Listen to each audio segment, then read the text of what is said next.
Hi, I'm Arlen Hess from City Books, and we are excited to host the virtual reading for You Flower, You Feast, an anthology of poems, prose, and plays inspired by Harry Styles and edited by Gabby Hogan and Matt Mitchell. I was first drawn to this project because I'm fascinated by Harry's ability to extend himself beyond the worlds of music and performance into literature and popular culture. I think he's the ultimate alchemist because everything he touches or influences turns to gold or is golden. I'm going to bounce the introductions over to Gabby. But if you'd like to get in touch with the bookstore, we are at City Books PGH on all social media. Thanks for watching.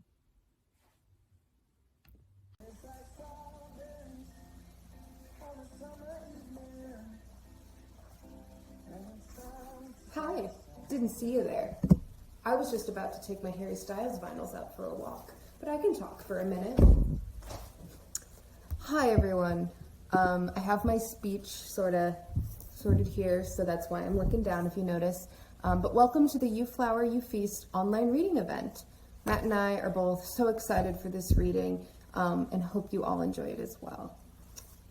Before we get into it, we want to say thank you to City Books for partnering with us for this event and being such awesome collaborators. We were in it from the moment they pitched us the idea of this reading, and we wouldn't have been able to do it without them. Matt and I began this project in January 2020 because we both had a passion for Harry Styles and noticed a lot of other writers did too. Both of us value the intersection of pop culture and poetry and the idea that anything can be elevated to a place of reverence regardless of its association with high art. Harry is the perfect candidate for such an excavation. His music is fun and provocative, and his casting away of typical gendered ideas of male artists situates him in a long lineage of artists breaking the molds for the pure purpose of wanting to just make music, be themselves, and have fun.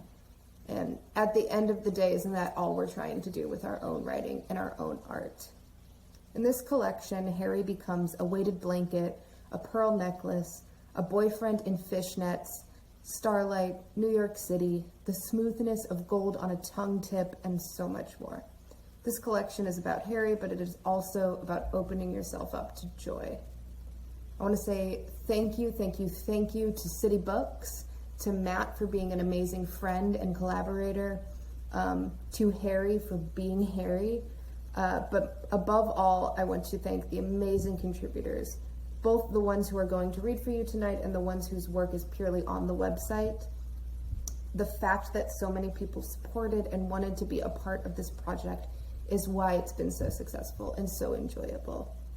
And we could not be more grateful that people wanted to not just submit to it, but to read it and to be a part of it in any way, shape, or form. And we're just excited because we're just two friends who really like Harry Styles and really like writing and hoped that other people did too, and they did.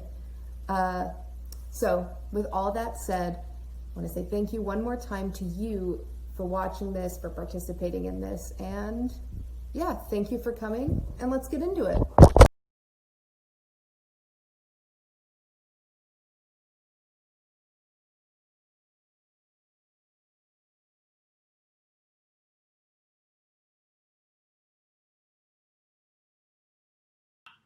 Hello everyone, my name is Akaya Chan, and thank you so much for letting me be a part of this wonderful reading, and many thanks to the You Flower, You Feast editors, Gabby and Matt, for giving my work a home in this great publication among so many other amazing writers. So today I'll be reading two poems that I published in the anthology, and the first one is titled, After the Cold, We Vanish to the Beaches. After the cold, we vanish to the beaches. Bodies braided like pretzels, our skin sings a sunlit hymn, sweat and sand sugared into our pores. On days like this, the water stretches for infinities. We pinch our noses and dunk ourselves beneath its surface. Tiny bubbles float to the top only to combust upon arrival. Suspended there in the earth's underbelly, I want to sink down, down, down, down, past the zipping fish and bare-toothed sharks, past the coral reef while running my fingers along its bumpy surface. Let gravity pull me down past a point of no return. No matter how badly we want to sink, we always pull each other to the shallow. Mouths agape like fish on land, lungs pulling at any available oxygen. But we don't leave the water, our heads peeking over the threshold of liquid and sky, guillotined by where we want to be and where we belong. And the second poem is titled, In an Empty Room Sits a Man in Yellow Bell-Bottoms and a Piano. Thank you again for having me.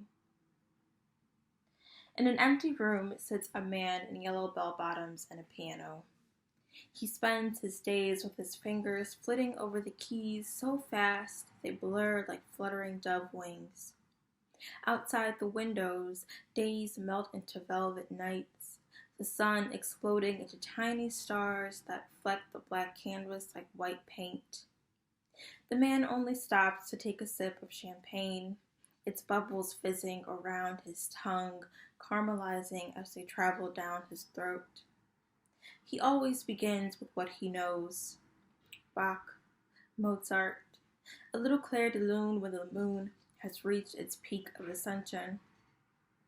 Sometimes he will harmonize with the sparrows perched outside his windows, building up to a crescendo until they fly away. The man in the yellow bell-bottoms keys alone in the empty room, with the champagne, the sparrows, and cherry stems twisted into names he'd rather forget. Thank you so much.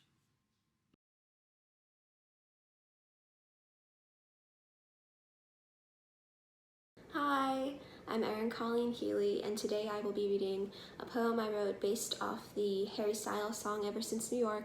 It's called Uptown D Train, 10:15 p.m. I think New York in winter is the ugliest thing I've ever seen.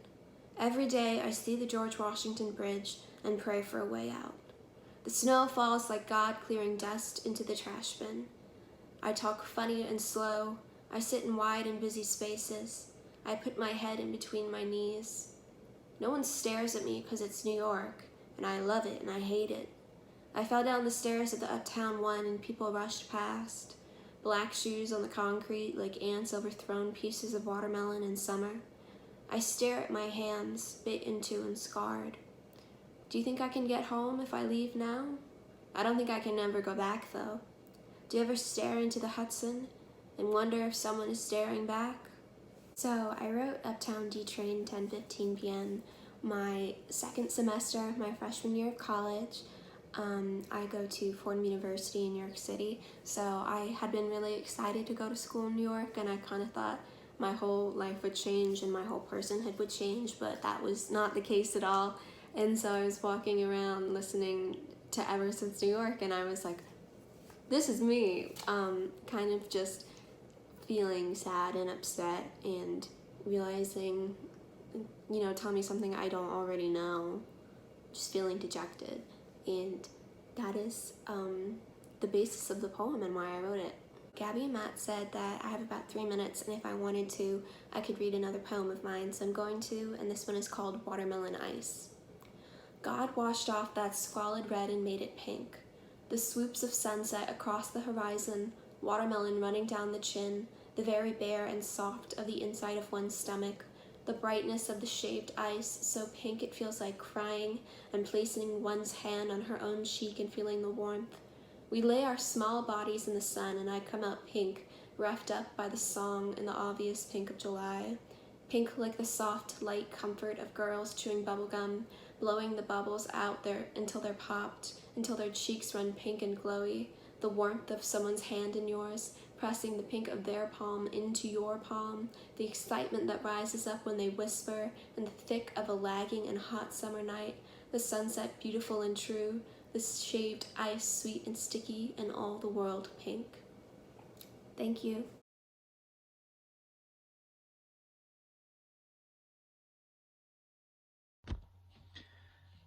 That summer feeling, the shape of your lips. Hold it too bright for me, golden hearts get broken. Take control. I know that you're scared, wonderful. I don't know, strawberries, the end of June, that summer feeling.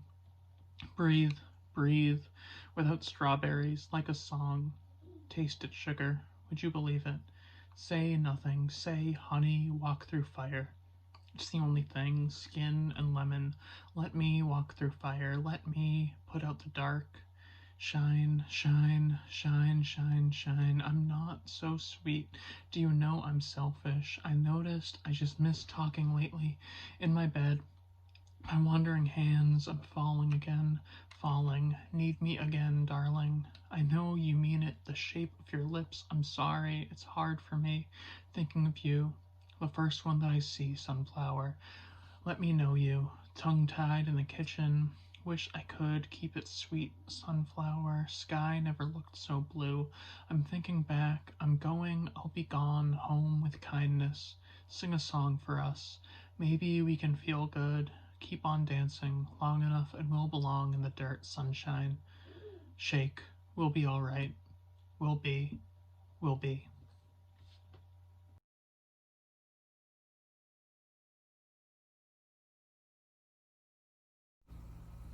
Hi, I'm Jenna Jaco. I'm going to be reading one of my pieces from this very good anthology. This one's called Both. There's a poem I swear to God exists, 1950-something, American, and it talks about seeing men out a window, shirtless, running, while the speaker arranges flowers in a vase. It's all hands and stems, cafe curtains shifting with the invisible jolt of bodies there and gone. This is about the act of writing, the professor said. And maybe a yearning for masculine power, something like that. Also, same. Then he's mentioned in that proud way men do that the writer was a lesbian, so for years I thought this was a Gertrude Stein poem, but that one's about a carafe. The injustice. Anyway, I can't find that poem, and I'm writing my own, not because I've given up, but because this yearning needs another layer. And the poem is Harry inside a first-floor apartment. No shirt, arranging flowers in a vase, and he has propped the door open with a nice rock. And there's a basket in the entryway you can put your shirt in, and plenty of flowers to spare. Thank you.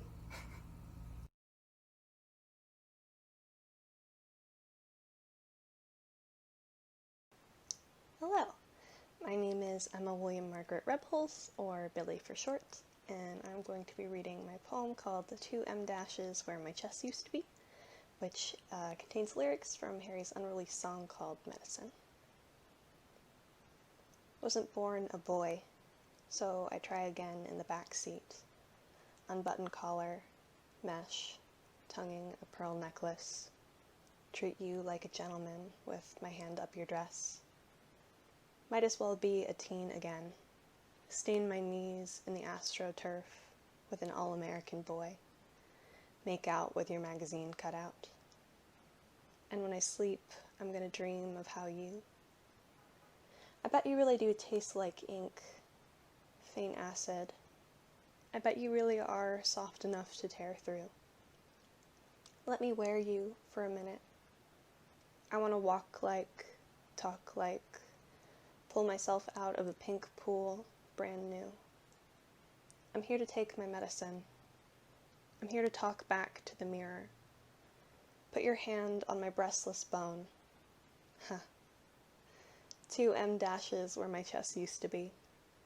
Look, I'm a sentence extending into extending. I'm dizzy. I'm dizzying. I love this anthology so much, and I'm so happy to be a part of it, so I sincerely hope that you spend some time with it and check out all the other poems, because they're so good. Thanks.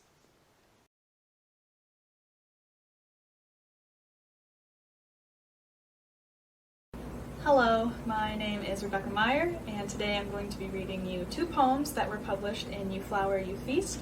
And I just want to say, before I say anything at all, thank you to Gabby and Matt and to City Books for putting on this event. I think it's super cool, and I'm really thankful that I get to be a part of it. So, without further ado, I'll be reading 2 poems, and the first one is called The End of June. The end of June is dedicated to touching, trailing a finger across the soft watermelon edge of pink insides and pausing halfway through the first bite of a grape. I've never judged a fruit by its seeds in my teeth, and I kiss with my retainers in. I wash my hands and the bubbles gasp when they pop from wet fingers flicking water, and are my roommates breathless from laughter, or are they kissing behind my mirror? Tomorrow morning I'll tell my girlfriend he can hold my hand if he can find one clean. And the next poem is called I Imagine Writing a Song. I imagine writing a song like pulling fruit from a still life painting. Darling, at the risk of sounding cliche, I kissed you once and knew what your bed sheets would feel like against my back. My pillows know the wetness of your name like a flower I've never touched, and you make me damn happy. The train comes so early in St. Louis and we should be asleep, shouldn't we? But the tree outside looks like a woman dancing and I've sweat through all my lace. How sour, how sweet. I've never known pink like your touch, warm stones in my hands in February. I keep pebbles in my shoes these days and taste the timing of this like pistachio cake my mother only bakes on my birthday. Have you met Chicago in a dream? I've seen her standing at the corners of the sun on fuzzy blue mornings. She is always smiling. Once again, I'm Rebecca Meyer. Thank you so much for listening, and go stream Fine Line by Harry Styles.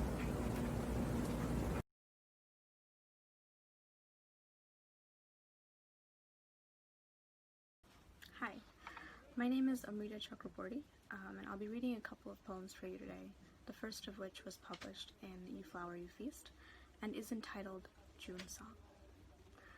June Song. After Golden by Harry Styles.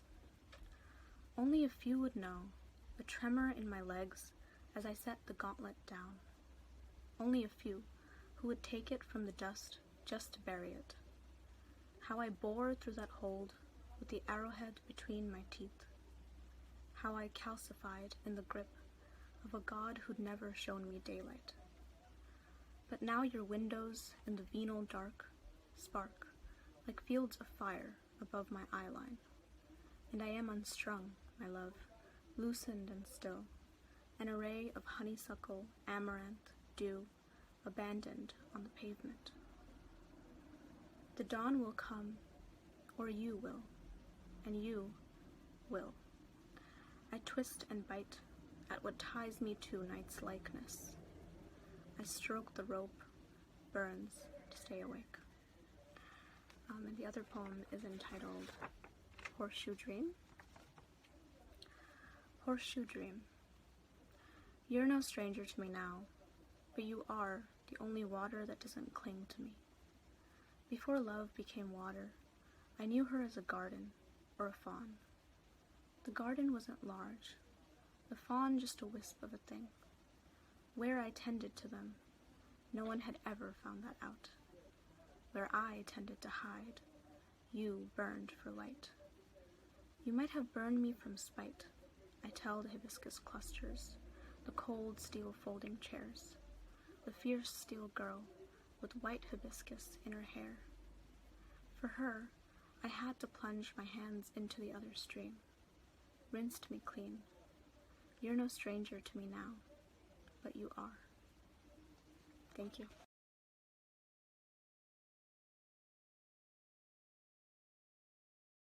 Hello, loves. My name's Andy Powell, and thank you for being here. Thank you, Matt and Gabby and City Books, for putting all this on. Baskets of apricots to all of you.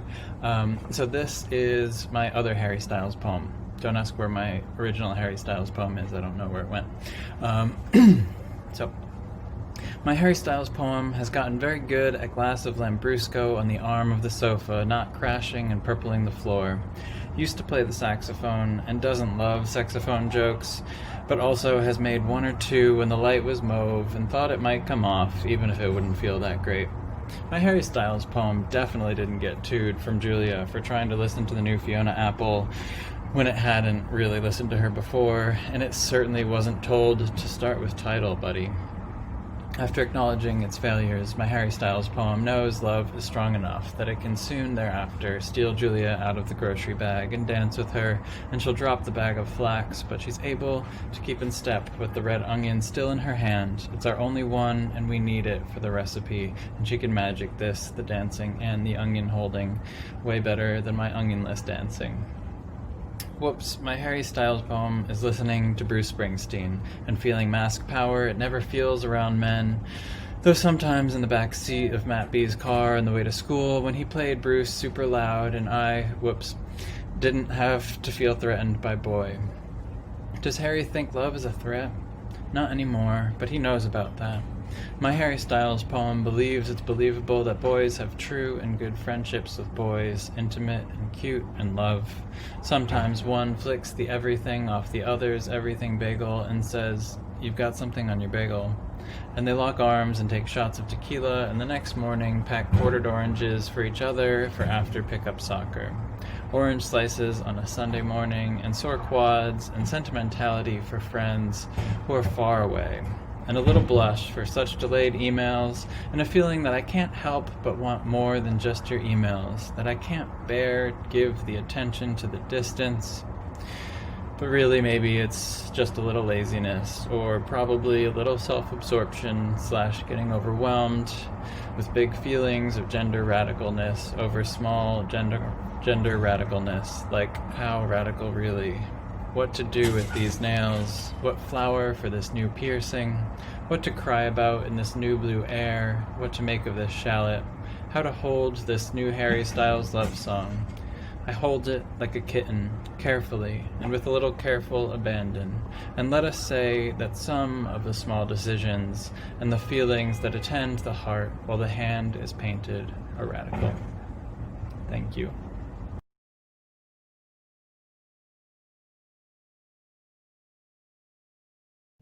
Hi, my name is Alexis Briscuso, and I have been slated since acting school. And my poem from the You Flower, You Feast anthology is called Too Many Battleships, So Little Time Machines, All We Did Was Survive. I wait for his war letters and shit from Dunkirk. And I send him a portrait of my hair to put in the bunker.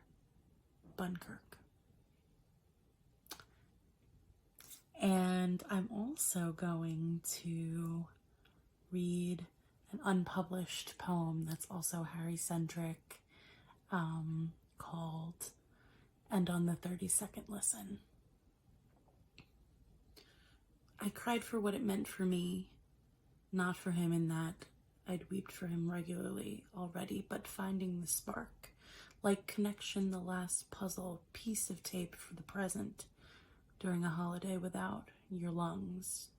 Don't you call him what you used to call me? It's not fair to feel it. And if you're tired, no, I'm also dragging behind, but almost on cue, the way your accent slowly trails behind. You, the pieces in this gallery, they bleed sophisticated, and it makes me cringe, if only in memoriam of my own failed impulse. A bird cuckoos, an anguish plea to be heard, wrapped up in all the sweetness that stains us. You know you're in deep when you rewind the 0.5 nanoseconds, that absolute instant, to hear the voice again.